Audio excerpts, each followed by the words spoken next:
জীবনের নানা চড়াই উতরাই পেরিয়ে অবশেষে স্বস্তির নিঃশ্বাস ফেলতেই পারেন মোসাদ্দেক হোসেন সৈকত।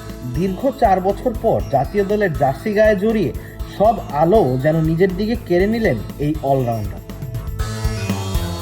তবে ওয়ানডে ক্যারিয়ারের সেরা ইনিংস খেলার দিন ড্রেসিং রুমে ফিরে ফিল সিমন্সকে একটা ধন্যবাদ দিতেই পারেন তিনি, কারণ এই ক্রিকেটারকে ফের জাতীয় দলে আনার পেছনে বড় রকমের ভূমিকা আছে বাংলাদেশের হেড কোচের। 2027 বিশ্বকাপের আয়োজক দক্ষিণ আফ্রিকা সহ 3 দেশ অনেক আগে থেকেই বিশ্বকাপের ছক কষা শুরু করেছেন সিমন্স, কিন্তু জাতীয় দলের এই কোচ একজন ব্যাটিং অলরাউন্ডারের খোঁজে ছিলেন লম্বা সময় ধরে, যে জন্য আফিফ হোসেন সহ অনেকেই পরখ করে দেখেছিলেন সিমন্স, কিন্তু মন মতো ফলাফল পাচ্ছিলেন না।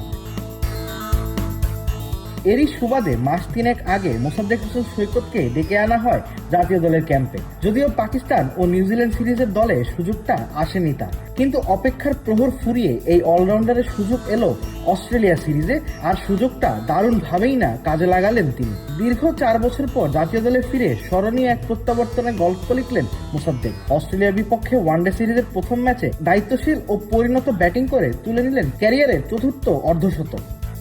5+ স্টার রেটিং প্রাপ্ত দেশের সর্বোচ্চ বিদ্যুৎ সাশ্রয়ী ওয়ালটন এসি। স্মার্ট কমফোর্ট এখন নেক্সট লেভেলে। সেঞ্চুরি না পেলেও দলকে এনে দিয়েছেন বড় সংগ্রহ, আর এমন ইম্প্যাক্টফুল ইনিংস খেলার জন্যই মোসাদ্দেককে চেয়েছিলেন সিমন্স। আসলে লাস্ট ইয়ার থেকে যদি বলি, এক্সপেকটেশন আসলেই ছিল যে হয়তোবা একটা সুযোগ আসতে পারে। তো অবশ্যই একটা টাফ টাইম ছিল যে এটা ওভারকাম করে আসা, আবার মানে ক্রিকেটে ব্যাক করা, সো ভালো পারফরমেন্স করা। বিসিএলটা মাশাআল্লাহ খুব ভালো গিয়েছে আমার জায়গা থেকে। সো ওই জায়গা থেকে একটা এক্সপেকটেশন ছিল।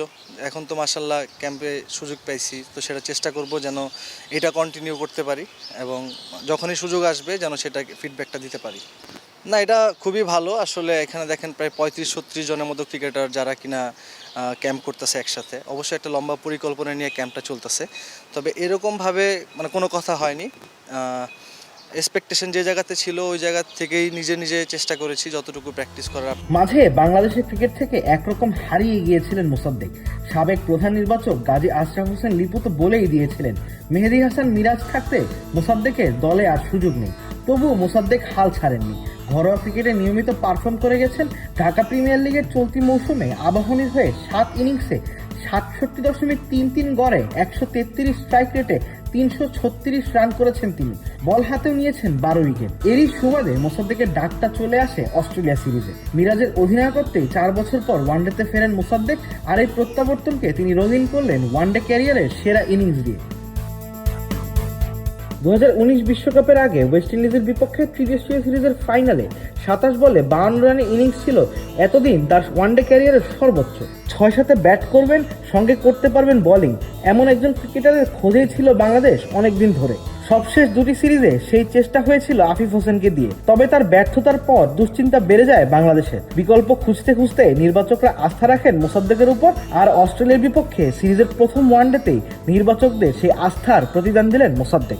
ওই যে আমি লাস্ট ইয়ার থেকে যে কথাটা বলতেছিলাম যে যেই জায়গাগুলোতে পারফরমেন্সের গ্যাপ থাকবে সেই জায়গাগুলো ফুলফিল করা এবং মানে যে ইম্প্যাক্টগুলো রাখার দরকার বর্তমানে মডার্ন ডে ক্রিকেট যেভাবে চলতেছে সেভাবে করে নিজেকে অ্যাডজাস্ট করা।